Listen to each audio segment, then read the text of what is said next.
തമിഴ്നാട് രാഷ്ട്രീയത്തിൽ ഭരണകക്ഷിയായ DMKയും വിജയുടെ പാർട്ടിയായ തമിഴക വെട്രൈ കഴകവും തമ്മിലുള്ള രാഷ്ട്രീയ പോര് അതിരൂക്ഷമായിരിക്കുകയാണ്.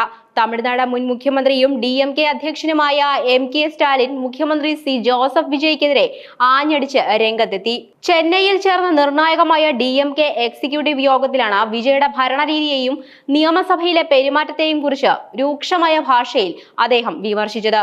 നിയമസഭയെ ഒരു സിനിമാ സെറ്റായാണ് പുതിയ മുഖ്യമന്ത്രി കാണുന്നതെന്നും ഗൗരവകരമായ ജനകീയ വിഷയങ്ങൾ ചർച്ച ചെയ്യുന്നതിന് പകരം സഭയിൽ കേവലം പഞ്ച് ഡയലോഗുകൾ പറയുകയാണ് അദ്ദേഹമെന്നും സ്റ്റാലിൻ കുറ്റപ്പെടുത്തി.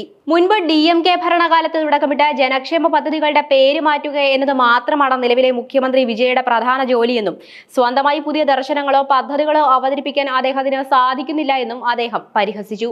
ഭരണത്തിലിരുന്നപ്പോഴും പ്രതിപക്ഷത്തിരുന്നപ്പോഴും ജനങ്ങളുടെ ദൈനംദിന ജീവിതവുമായി ആഴത്തിൽ ബന്ധപ്പെട്ട് പ്രവർത്തിച്ച പ്രസ്ഥാനമാണ് DMK എന്ന് ഓർമ്മിപ്പിച്ച സ്റ്റാലിൻ സിനിമാറ്റിക് പ്രകടനങ്ങൾ കൊണ്ട് രാഷ്ട്രീയം മുന്നോട്ട് കൊണ്ടുപോകാനാകില്ലെന്ന് വ്യക്തമാക്കി. കഴിഞ്ഞ തെരഞ്ഞെടുപ്പിലേറ്റ തിരിച്ചടിയെക്കുറിച്ചും പാർട്ടി പുനഃസംഘടനയെക്കുറിച്ചും യോഗത്തിൽ അദ്ദേഹം തുറന്നടിച്ചു. ഒരു തെരഞ്ഞെടുപ്പിൽ തോറ്റു എന്നതുകൊണ്ട് 75 വർഷത്തെ പാരമ്പര്യമുള്ള DMK പോലൊരു വലിയ പ്രസ്ഥാനം വീണുപോയി എന്ന അർത്ഥമില്ലെന്നും തോൽവിക്ക് പ്രധാന കാരണം പാർട്ടി ഭാരവാഹികളുടെ ഭാഗത്തു നിന്നുണ്ടായ വീഴ്ചകളും നിഷ്ക്രിയത്വവുമാണെന്ന് അദ്ദേഹം വ്യക്തമാക്കി. ഇത്തരം തെറ്റുകൾ പരസ്യമായി അംഗീകരിക്കാൻ നേതാക്കൾ തയ്യാറാകണമെന്നും ഒരാൾ വരുത്തുന്ന വീഴ്ചയുടെ ആഘാതം അനുഭവിക്കുന്നത് പ്രസ്ഥാനമാണെന്നും അദ്ദേഹം കൂട്ടിച്ചേർത്തു.